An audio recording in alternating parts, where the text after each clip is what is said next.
sommaire de ce journal, l'ouverture du deuxième colloque international pluridisciplinaire sur les crises sécuritaires en Afrique.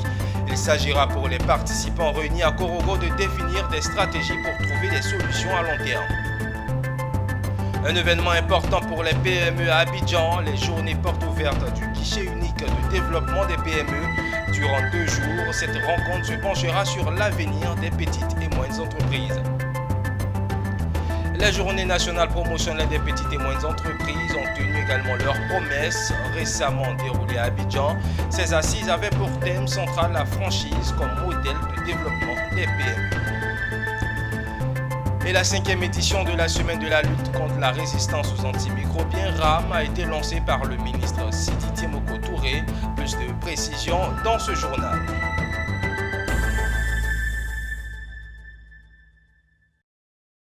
Vous êtes sur la chaîne Utile, c'est l'heure du journal, bienvenue à tous. La ville de Korogo a accueilli ce mardi le deuxième colloque international pluridisciplinaire sur les crises sécuritaires en Afrique. 4 jours durant, il s'agira pour les participants des experts en sécurité, des universitaires venus de toutes les universités de Côte d'Ivoire, de poser des diagnostics sérieux et définir des stratégies pour trouver des solutions à long terme. Le reportage est signé Philippe Zabo et Ouattara Daouda. Les problèmes sont nombreux et s'enchaînent à un rythme auquel même les pays préparés ont du mal à faire face. Fin 2019, début 2020, l'Afrique était balayée par la Covid-19. En 2022, la crise russo-ukrainienne, par ses répercussions, créait une crise alimentaire et énergétique mondiale. Plus près de nous, ce sont des coups d'État et le terrorisme qui ébranlent la sous-région, créant l'insécurité. Que faire? Pour le Fonds pour la science, la technologie et l'innovation FONSTI, à l'initiative du colloque, l'intelligentsia africaine doit prendre le problème à bras le corps. Ce qui motive, c'est vraiment ce qui mobilise toutes ces personnalités qui sont venues, donc je vous l'ai dit, des États-Unis, d'Europe et d'Afrique. Ce qui les motive, c'est vraiment de permettre à notre continent d'aller de l'avant. Vous savez, l'Afrique est le continent de l'avenir. Nous avons 70% de notre population sur ce continent qui a moins de 35 ans, continent jeune. Mais c'est le continent aussi qui doit relever un grand nombre de défis. Or, pour relever les défis, il faut apporter des solutions appropriées, des solutions endogènes. Et nous pensons que donc c'est ensemble, n'est-ce pas, et toutes les composantes, n'est-ce pas, de l'intelligence africaine doivent travailler ensemble avec les forces de défense et de sécurité, avec les intellectuels pour apporter des solutions. Donc ce qui motive virtuellement l'ensemble des participants à ces colloques, c'est l'ambition, n'est-ce pas, de permettre à l'Afrique d'être le continent du futur. Ce colloque qui réunit près de 400 participants venus d'horizons divers offre un programme alléchant. Et ça se déroulera à travers des plénières. Les plénières sont constituées par des panels ou des thématiques, des sous-thèmes du point de vue sécurité sont définis, sous-thèmes de ce qui est la sécurité dans un État.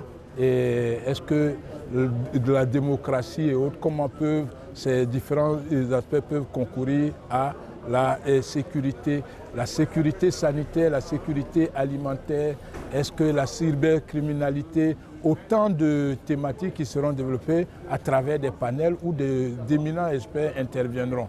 Crise sécuritaire en Afrique, diagnostic, défis et stratégies pour un développement durable, tel est le thème général du colloque qui a été reconduit lors de la conférence inaugurale. Il ressort à l'issue des débats que les mots crise sécuritaire doivent être expliqués et approfondis. Être en sécurité, ce n'est pas seulement avoir la police autour de soi.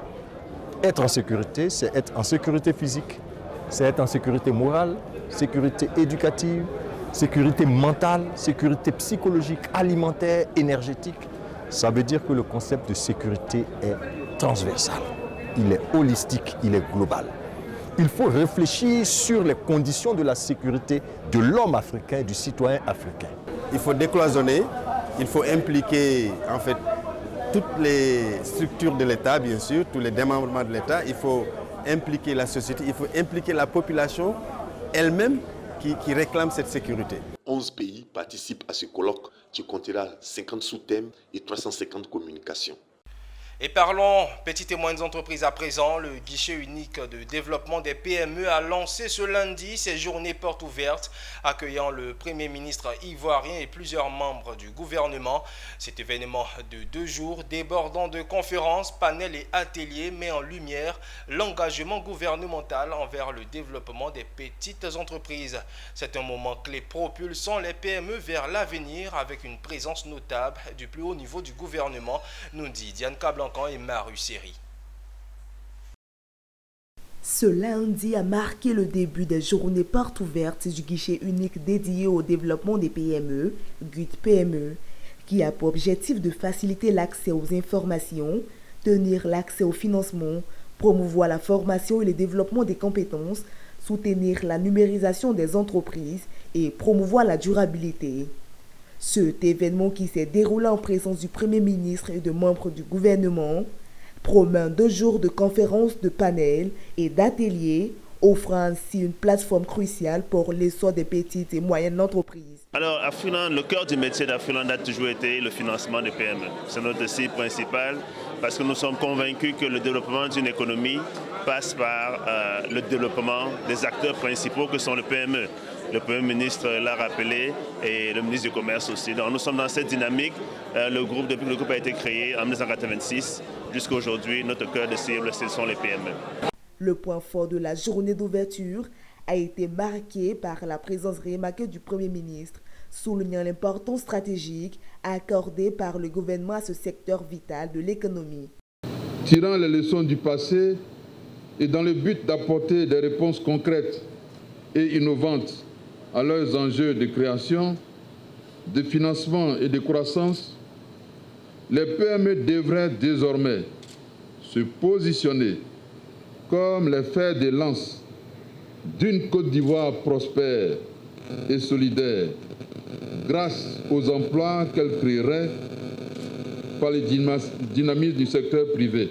Sa présence en fait dénote de l'importance que le gouvernement ivoirien accorde à cette réforme disruptive qui, sur la base en fait du diagnostic qui a été fait, a amené le gouvernement pour aller plus loin, pour proposer des solutions innovantes, pour régler enfin la problématique de l'accompagnement et du financement des PME, à créer ce guichet unique de développement des PME. Afriland First Bank, l'une des premières banques dont le soutien continu des PME joue un rôle essentiel dans le paysage financier, continue de faire accroître ce secteur. À travers un parcours bien défini, nous prenons en charge l'entrepreneur dans un espace PME dédié dans nos locaux, sur nos sites internet et à travers un call center au 1356. Alors, quand vous appelez le 1356, nos conseillers PME répondront à tous vos appels et vous donneront rendez-vous soit dans nos locaux ou sur le site pour vous assister. Avec des conférences informatives, des panels engageants et des ateliers pratiques, le nouveau reprise. Le programme varié des journées portes ouvertes offre une opportunité unique d'apprentissage et de partage d'expériences pour les entrepreneurs. Les journées portes ouvertes du guichet unique de développement des PME ont été un véritable catalyseur de connaissances et de ressources pour les entrepreneurs. Cet événement majeur offre non seulement une plateforme d'apprentissage, mais renforce également le tissu entrepreneurial du pays, ouvrant de nouvelles perspectives pour les PME qui sont au cœur de la vitalité économique. Un rendez-vous incontournable qui laisse entrevoir un futur prometteur pour le développement des petites et moyennes entreprises. Et toujours en promotion de l'entrepreneuriat, les journées nationales promotionnelles des petites et moyennes entreprises ont tenu leurs promesses récemment déroulées à Abidjan. Ces assises avaient pour thème central la franchise comme modèle de développement des PME. L'objectif principal de ces JPPME était de présenter aux petites et moyennes entreprises à travers le mécanisme de la franchise les opportunités qu'offre le commerce international en général. L'occasion était propice pour rappeler l'importance des petites et moyennes entreprises dans le développement économique de la Côte d'Ivoire. Les journées nationales promotionnelles des PME, 9e édition, a choisi comme thème central la franchise. La franchise est un mode alternatif de financement également donc des PME et qui permettent bien sûr donc aux PME qui souvent connaissent des problèmes de structuration d'être plus aisés à la pratique de la franchise. Donc voici essentiellement ce qui nous a amené à choisir ce thème donc, de la franchise pour nos journées donc, des PME. Les PME dominent le secteur privé ivoirien avec plus de 90% des entreprises et contribuent pour 20% au PIB et 12% de l'investissement national. C'est pourquoi l'État ivoirien a initié les réformes au profit du développement des PME, dont la création du guichet unique de développement des PME avec ses 2 filiales. Ces journées nationales meublées par des panels et expositions d'entreprises affichent clairement ses objectifs. Le premier objectif, c'est que toutes ces structures-là seront là. Le GUD, le guichet unique de développement des entreprises et toutes ses filiales, à savoir la société de garantie, à savoir également Côte d'Ivoire PME, de même également l'agence Côte d'Ivoire Export qui nous accompagne sur l'événement, le programme Pépite également. En tout cas, tous ceux-là seront là pour dire qu'est-ce que l'État a mis en place pour favoriser le développement des PME. Il est important de révéler qu'au 30 septembre 2023, le dispositif GIDE PME a accompagné 5562 PME, dont 5174 ayant bénéficié d'un accompagnement technique et managérial et 388 ont bénéficié d'un accompagnement au financement et au marché. Et en intégration régionale, il s'est ouvert ce lundi une rencontre régionale au Sofitel Hôtel Ivoire d'Abidjan. Il s'agit d'une table ronde qui réunit des partenaires techniques et financiers de la stratégie de développement des pôles énergétiques et du programme régional de développement de l'économie numérique et les États membres de l'UEMOA. Une initiative de la Commission de l'Union économique et monétaire ouest-africaine en synergie avec la Banque ouest-africaine de développement. La cérémonie d'ouverture a été présidée par le ministre Robert Begré-Mambé, nous dit Zénab Dosso et Augustin Kra. D'une seule voix, ils se sont mobilisés pour atteindre un objectif commun, développer le secteur de l'énergie et de l'économie numérique dans l'espace UEMOA au bénéfice des populations, et ce à travers 2 projets d'envergure. La stratégie de développement des pôles énergétiques et le programme régional de développement de l'économie numérique. La clé pour matérialiser cette volonté n'est autre que la recherche de financement à hauteur de 128 milliards de francs CFA.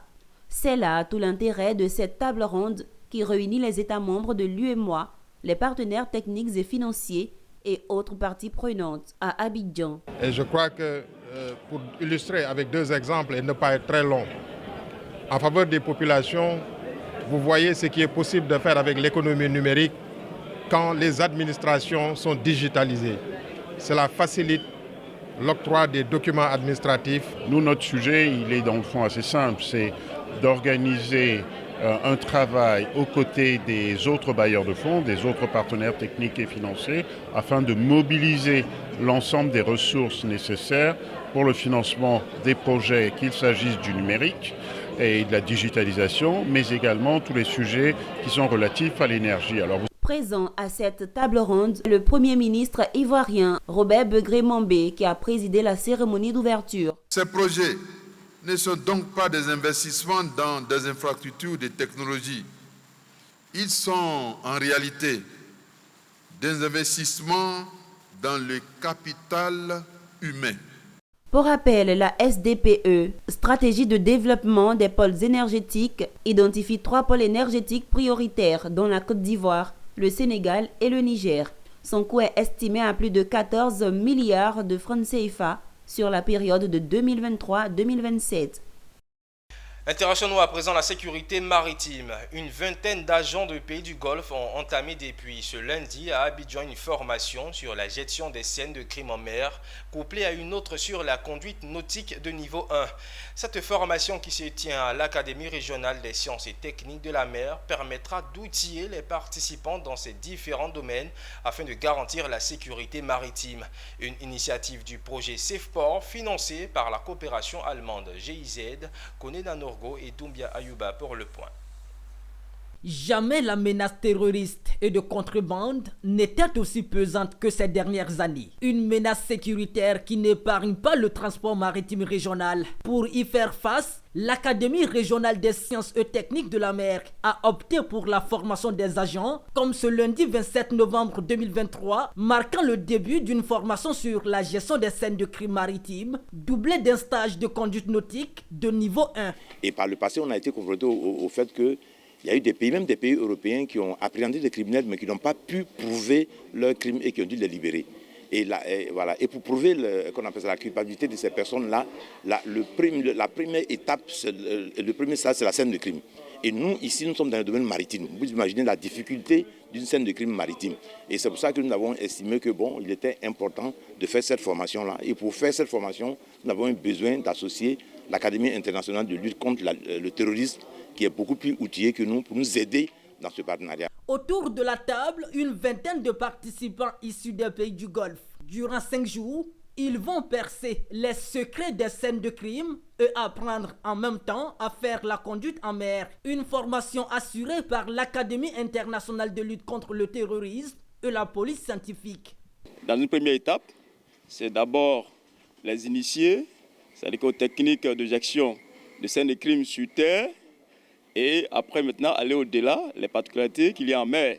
Parce qu'en mer, le milieu là-bas, c'est un autre milieu, avec beaucoup aussi de contraintes et aussi beaucoup,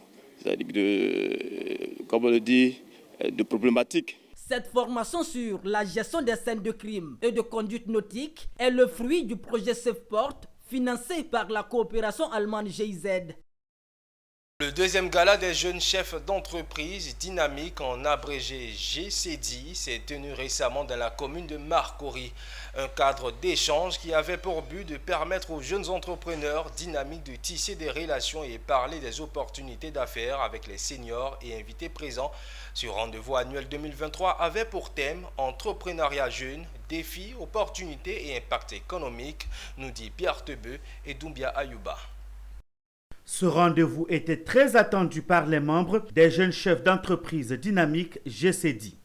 Un cadre idéal pour parler de l'entrepreneuriat, de l'opportunité d'affaires et de faire du réseautage avec les seniors. Comme une toile d'araignée, le réseau se tisse et s'étend sur le territoire national. Organisé autour du thème entrepreneuriat jeune, défis, opportunités et impacts économiques, la présidente du réseau a saisi l'occasion pour présenter les ambitions du réseau. Le réseau des jeunes chefs d'entreprise dynamiques est une association de jeunes entrepreneurs et nous avons pour objet de promouvoir l'entrepreneuriat en général, mais l'entrepreneuriat jeune en particulier.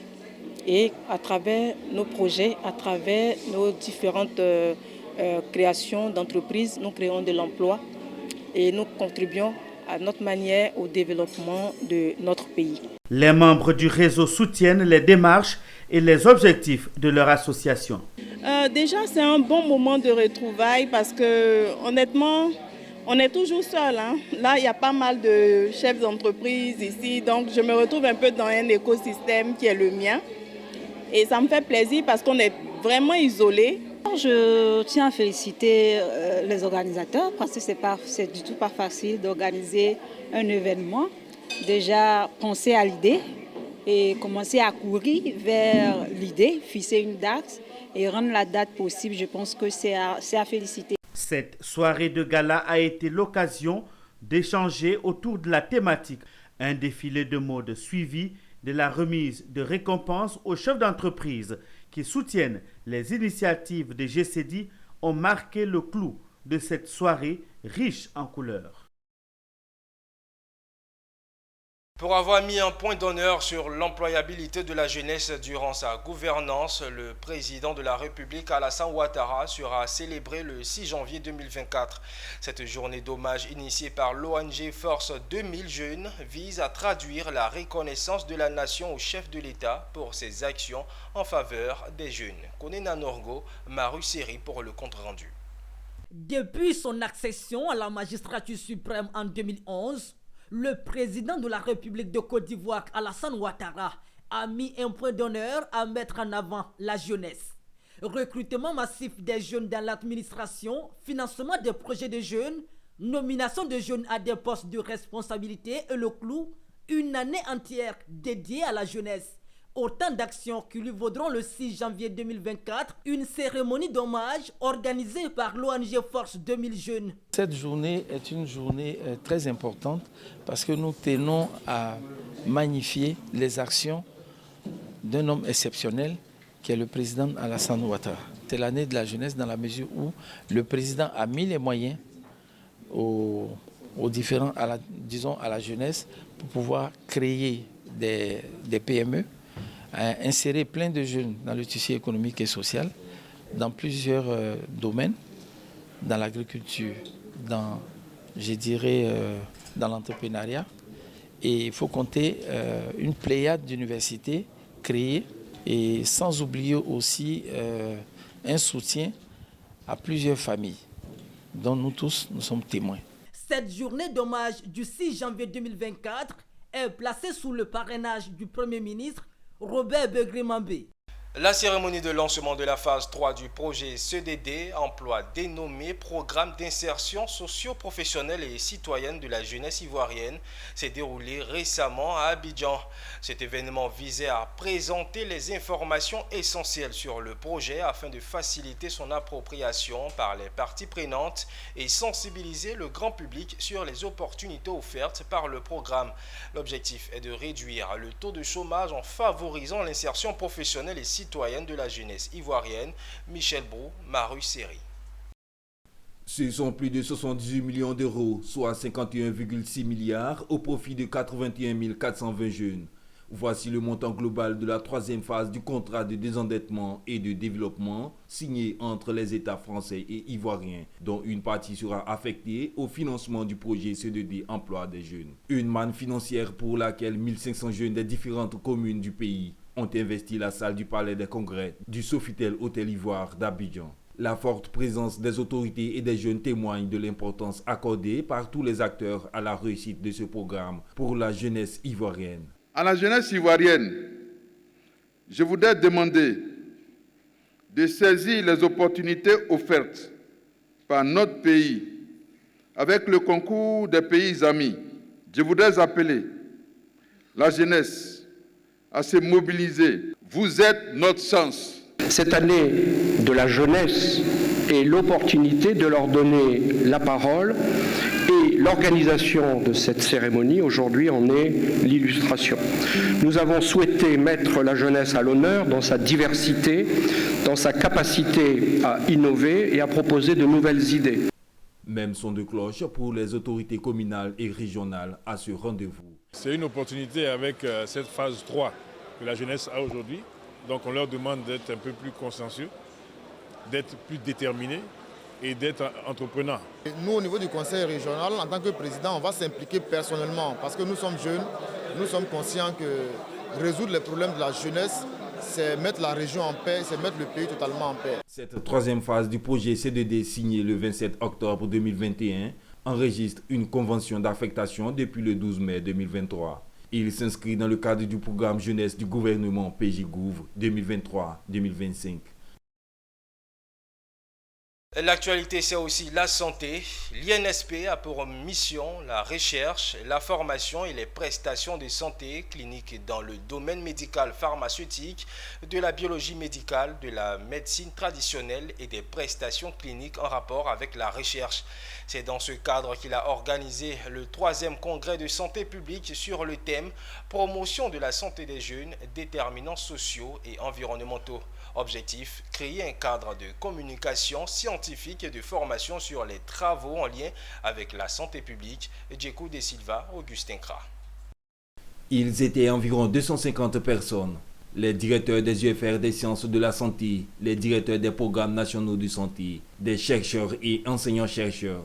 Ils sont venus de la Côte d'Ivoire, du Bénin, du Burkina Faso, du Cameroun, du Gabon, de la Mauritanie et du Niger pour ce 3e congrès. La commission, la recherche, la formation et la prestation de soins. Donc un tel congrès à l'INSP ne fait que faire la promotion de l'INSP, puisque c'est une mission, la mission essentielle de l'INSP, la recherche. Et donc nous sommes dans une dynamique en fait. Durant 2 jours, les congressistes ont planché sur les thèmes visant à améliorer la santé des jeunes en Côte d'Ivoire et en Afrique. Il s'agit entre autres de l'épidémiologie et prévention des maladies chez les jeunes, leur milieu de vie et environnement psychosociaux et agir sur leur éducation. Aborder les aspects de consommation de substances addictives, de substances psychoactives et également des thèmes qui vont aborder les maladies vectorielles, les maladies métaboliques telles que le diabète, telles que les cancers. Notons qu'à ce 3e congrès, le ministre de la Santé, de l'Hygiène publique et de la couverture maladie universelle, Pierre Ngundeba, a été représenté par l'inspecteur Ngoran Yao. Et toujours en santé, la 5e édition de la semaine de la lutte contre la résistance aux antimicrobiens, RAM, a été lancée par le ministre des Ressources animales et halieutiques, Sidiki Moko Touré, ce mardi à Cocody. Cette semaine permettra de sensibiliser, éduquer et former tous les acteurs impliqués et principalement les populations dans la lutte contre la RAM. Ensemble, prévenons la résistance aux antimicrobiens est le thème choisi pour célébrer cette semaine. Pierre Tebeu, Marussérie. La résistance aux antimicrobiens, en abrégé RAM, est responsable de la mort d'environ 1,3 million de personnes dans le monde et l'Afrique est le continent qui paye le plus lourd tribut. Face à cette situation alarmante, la Côte d'Ivoire doit se préparer à mener la lutte à travers la sensibilisation des acteurs impliqués. C'est l'objectif de cette semaine qui en est à sa 5e édition et qui rappelle comment la résistance aux antimicrobiens reste d'actualité et dont il faut combattre. Face à la menace sanitaire que représente la RAM, la Côte d'Ivoire a défini une politique de lutte conformément au règlement sanitaire international qui est un cadre d'affirmation de la vision pour la lutte selon l'approche Une seule santé. Les partenaires de la Côte d'Ivoire se mobilisent pour réduire le nombre de décès. Nous sommes convaincus que la maîtrise de la RAM permettra de rehausser à la fois le niveau de santé des populations et des productions des secteurs agricoles, y compris les ressources animales et halieutiques, afin de renforcer la sécurité alimentaire. Le thème de cette année, Ensemble, prévenons la résistance aux antimicrobiens, illustre l'implication de tout un chacun et de tous. Le ministre des Ressources animales et halieutiques, en lançant la semaine, a souligné les raisons de cette semaine contre la RAM. J'aimerais vraiment encourager le personnel de santé à poser de bons diagnostics, donner les conseils utiles, surtout prescrire les médicaments appropriés. Cette semaine permet de mettre en œuvre le plan d'action national de sécurité sanitaire en rassemblant des personnes de différentes couches sociales et de différents secteurs avec une couverture médiatique suffisante pour informer, sensibiliser et former la population sur la lutte contre la RAM. Le RIDEF, réseau ivoirien pour la défense des droits de l'enfant et de la femme, a rendu public le lundi 27 novembre à son siège son bilan sur les récentes élections municipales, régionales et sénatoriales en Côte d'Ivoire. Même si le quota minimum de 30% de femmes requis par la loi a été respecté par les partis politiques, n'empêche que les femmes ont été moins présentes comme tête de liste pour ces élections. Une situation qui n'est pas au goût du RIDEF, qui appelle d'ailleurs à une révision des textes de loi relatifs aux élections des assemblées élues. Konena Nourgo, Marussérie. Selon le bilan présenté le lundi 27 novembre 2023 par le RIDEF, sur 30 088 candidatures aux élections municipales du 2 septembre 2023, 33,97% étaient des femmes, soit 10 220 femmes. Ce rapport indique également une proportion de 1672 femmes aux élections régionales sur les 5 214 candidatures enregistrées, soit un taux de 32,07%. Un résultat satisfaisant dans l'ensemble et conforme à la loi numéro 2019-870 du 14 octobre 2019 exigeant un quota minimum de 30% de femmes dans les scrutins uninominaux ou de liste. Seul problème, le réseau ivoirien pour la défense des droits de l'enfant et de la femme a noté avec amertume une très faible présence de femmes têtes de liste au municipal et régional. Tête de liste au niveau régional, total 93 candidatures, dont 88 hommes, soit 94,62%, et femmes, nous avons eu 5 femmes, soit 5,38%. Pour le RIDEV, ces élections municipales et régionales qui se tenaient pour la première fois sous la loi numéro 2019-870 du 14 octobre 2019 favorisant la représentation de la femme dans les assemblées élues n'ont pas donné les résultats escomptés. Il appelle donc à une réforme des textes. Et la seule recommandation que nous avons comme recommandation, c'est une seule recommandation, c'est qu'il faut réviser les 3 textes de loi relatifs aux élections dans les assemblées élues. Cette conférence de presse s'est tenue en présence des représentants de l'ONG CARE International, du ministère de la Femme et des différentes organisations militant pour le droit de la femme. En image à présent, la Russie pourrait expédier 2,5 millions de tonnes de blé vers l'Algérie d'ici la fin de la campagne 2023-2024 en juin prochain. C'est ce qu'a indiqué Edouard Zernin, responsable de l'association russe des exportateurs de blé en marge d'une mission commerciale dans le pays d'Afrique du Nord. D'après lui, les envois de blé vers le second consommateur de la denrée du continent africain ont affiché jusqu'ici une dynamique intéressante qui laisse augurer une performance à la fin de l'exercice. L'épuisement des teneurs en minerai des gisements de la mine de cobalt Mutanda exploitée en RDC par Glencore devrait conduire à une baisse de la production allant jusqu'à 15% par an et même que les prévisions devraient être réduites de 5000 tonnes dès 2024. À Mutanda, l'épuisement des réserves de minerais d'oxyde à la surface nécessite d'investir dans la récupération et le traitement du minerai souterrain. À cet effet, Glencore aurait lancé une étude de faisabilité pour évaluer la viabilité d'un tel investissement. Il faut cependant souligner que des dépenses importantes pourraient être retardées par le géant suisse dans un contexte mondial de baisse de prix et de la demande de cobalt. Et bien voilà, nous arrivons à la fin de cette édition proposée par l'ensemble de la rédaction. Merci de nous avoir suivis. Restez en notre compagnie. Le programme se poursuit sur Business 24 Africa.